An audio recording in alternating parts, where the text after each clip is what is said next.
Hello everyone. I feel like engineers have a bit of a tough time understanding the concept of WebSockets when it's actually very simple. So I figured I'd make an introductory video for you guys so that you can get started.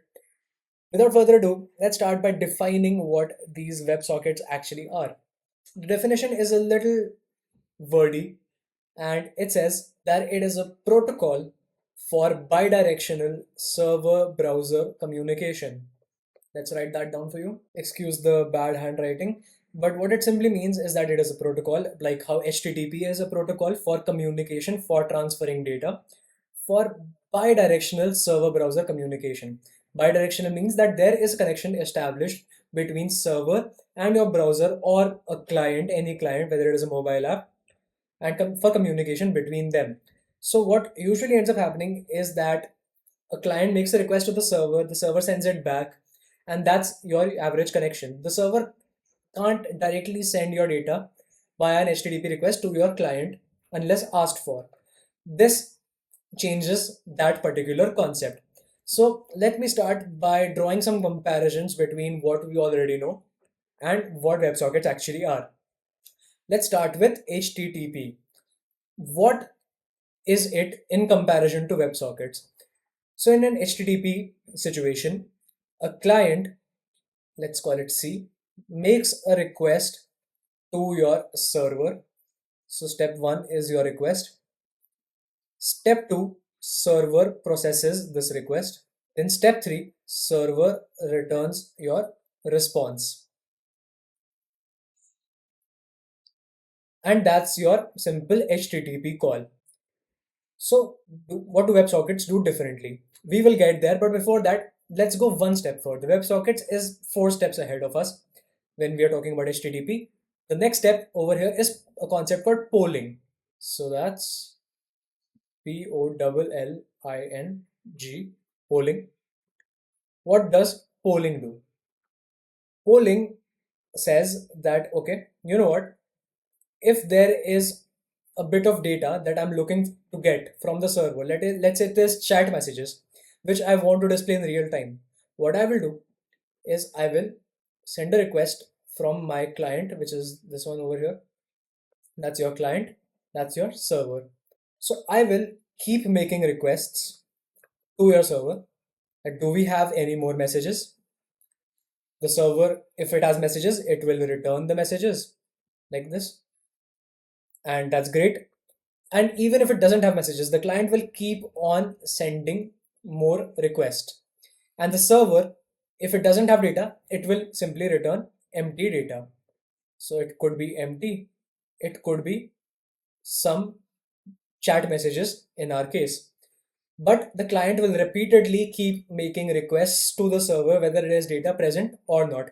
So this feels like there are a lot of extra calls being made, right? So while we want to achieve real-time communication, it's not happening via this method very efficiently, because we might get messages very soon, but there are a lot of calls being made to the server. It is loading our server unnecessarily.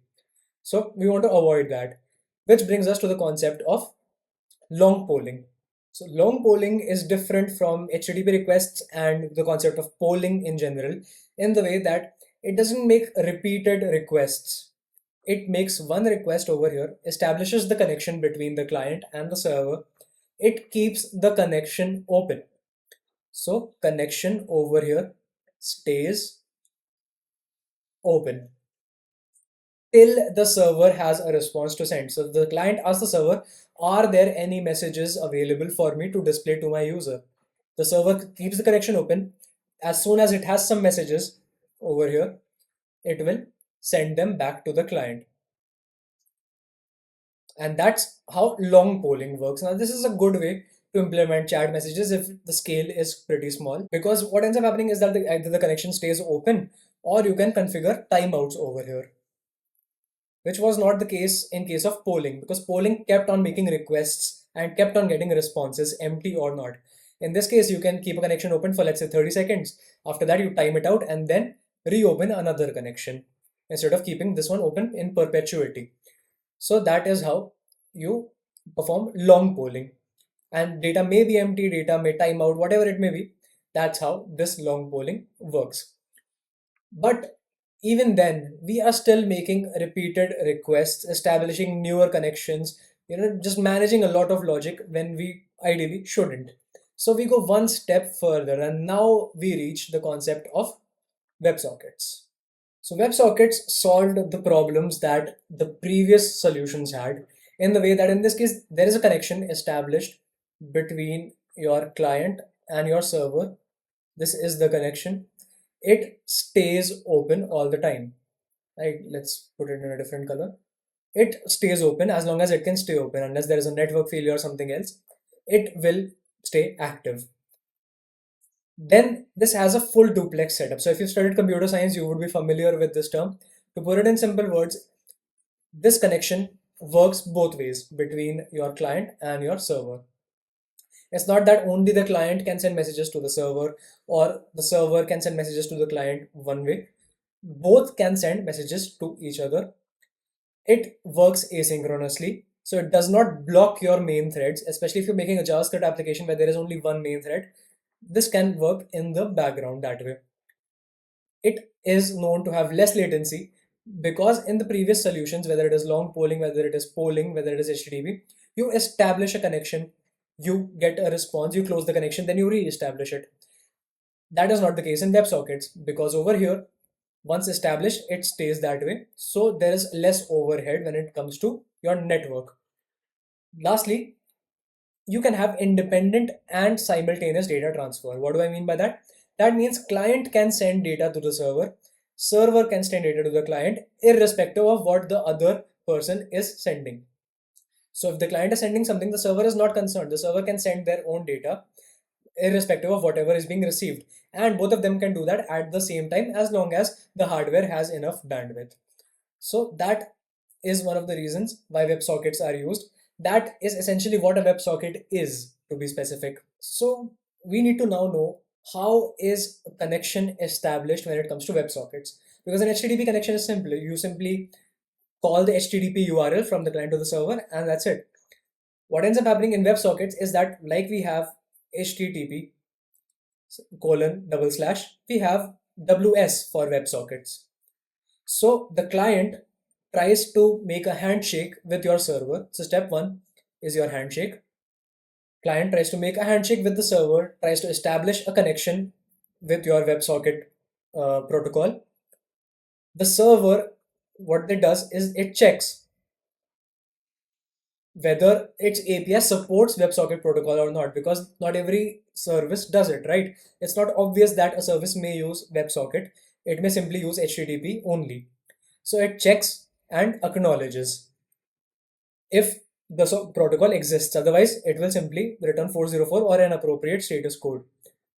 So it checks and acknowledges and establishes the connection. And that's your TCP connection that is then established. Lastly, there are WebSocket handlers that keep this connection alive on both client sides and server side. So this handler can either be written by the developer themselves, or developers can use a library like socket.io in Node.js to achieve this. What it does is that a client can keep on sending a heartbeat to your server so that the server knows that the connection is to be kept alive, or vice versa. So then the WebSocket handler is what keeps on keeping this connection alive. That's how we know that both parties are healthy, both parties are willing to send and receive data. That is how this connection is established. The question is, why do we need WebSockets? I get that there are certain advantages, I get that there may be certain disadvantages to managing so much infrastructure, but what do we actually need it for? So a good example is your stock market charts. So if you've invested in stocks using any platform like Zerodha, like Grow, or whatever it may be, you would have noticed that the stock price keeps on updating on its own. So it would be pretty infeasible for these apps to keep on making HTTP requests, because there will be a lot of latency involved in doing so. So they use something like sockets or WebSockets to keep on updating their data automatically on your screen. That's one. Another is your chat applications like WhatsApp, like your Instagram DMs, which use real-time data transfer to display your messages automatically. So that's possibly the most common implementation of WebSockets. You can also use this for gaming. So in a video game, to keep the coordinates of other players active on your screen, if they move left, right, front, back, to keep it active on your screen and to communicate your own location to them, sockets are used because they have less overhead when it comes to network latency. So it is communicated very, very quickly that way. Those are some pretty common uses of WebSockets. Question is when to not use this data. One good place where you should not use WebSockets at all is when there are repeated queries involved. So let's say a web page is opening and a lot of data is processed over there.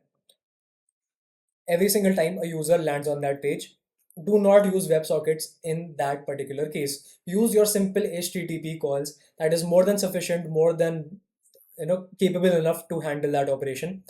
This is best used for a single update sort of an operation. For example, if I move left, it should be only updated once to the rest of the users in the game. If I send one message, it should only be sent once in real time. Otherwise, if a user reloads the page, socket should not receive that data. It should be retrieved using an HTTP request. So that's when you should not use WebSockets. All right. Now coming to the disadvantages of sockets, because we've understood what benefit they provide to us, a very important con that I've personally also experienced is their statefulness.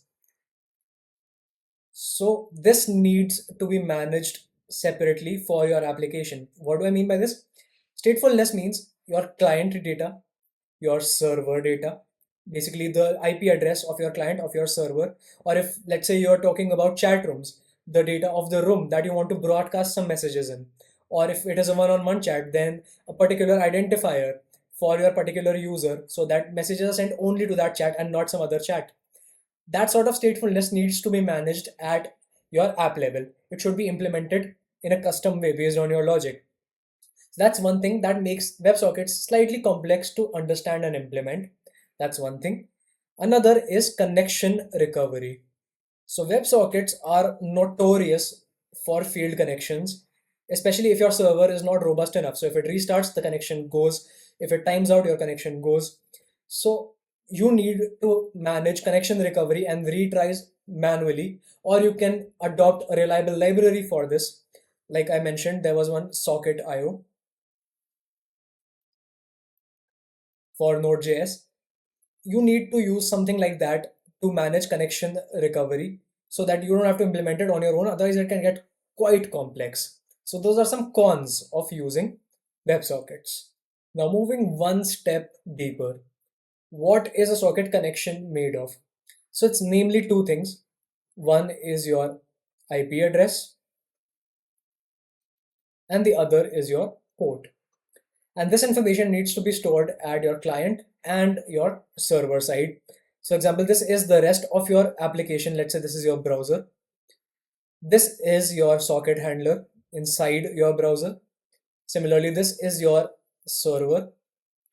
And inside, this is your socket listener or handler. Inside, you will have to store that, okay, there is a connection with this server, which is at this IP and this port. Similarly, on server side, you will have to store that there is a connection with this client, which has this IP and this port. So that is how you establish a connection and keep it alive. That's one thing. Then another thing that I wanted to talk about in this video is the types of sockets that you would encounter when you are building an application. Now, coming to the types of sockets, there are roughly two types of sockets that you will encounter. We are digressing from the main WebSockets part of the argument, but this is also pretty important to know if you're building an application because this teaches you which option to choose. So first is your stream sockets, next is your datagram types of sockets. To compare them, stream sockets are more reliable, whereas datagram sockets are fast. Why is that? Because stream sockets use TCP as their backbone, whereas datagram uses UDP. Now, if you're a computer science student, you would know the difference between the two, and that is where you would be able to tell why one is reliable, whereas the other would be faster. If not, we will see the consequences in a second. Then, stream sockets rely on a complete delivery mechanism where each packet is ordered. So complete delivery plus an ordered result is what they strive for. Whereas in your datagram, the packets are sent out independently and they can be sent asynchronously, which makes it faster. Then there's a fixed packet size for each packet of data. What that does is, in case of stream sockets, the data has to be ordered, whereas in datagram, sometimes there may be packet loss or data may arrive in an unordered fashion. It is not necessary, but it is possible. Now you'll see why we need each of them for different use cases when I tell you the examples where it is used, which in case of stream is your file transfer. Now, in a file transfer, you cannot afford any packet loss or any data ordering malfunction. Because if you're sending, let's say, a chat message, you would want your spelling to be correct, right? You cannot afford your words to be jumbled in that case. So if let's say it's an image, or if it's a chat window, or if it's a Netflix show, you would want things to be ordered because the order actually matters to the use case. Whereas in datagram, which is used for video calls and audio calls, namely, sometimes what happens is that you will see that audio can be a bit jumbled, and that's okay because you don't mind it so much. For video calls, you may notice a bit of a lag, or that some parts of your screen have moved on to another frame, another parts of your screen catch up in a 1 second. So that is because of this unordered packet reception. That is why it can be used for video calls and audio calls. Even gaming allows it, because if I move left 1 centimeter on the environment inside the game, and if you see it as, let's say, 1.2 seconds, or if you don't see it at all, if there's a bit of a lag, you get frustrated, but you don't mind it. You keep on playing. So it is considered acceptable. So these are the types of sockets that you will encounter in the real world, and you know which types of use cases to now use them for if you're building your own project. So if you built an interesting socket project, or if you're just starting out, I would love to know your experience with sockets. And that's it for this video. I will see you in the next one where we discuss another important system design concept.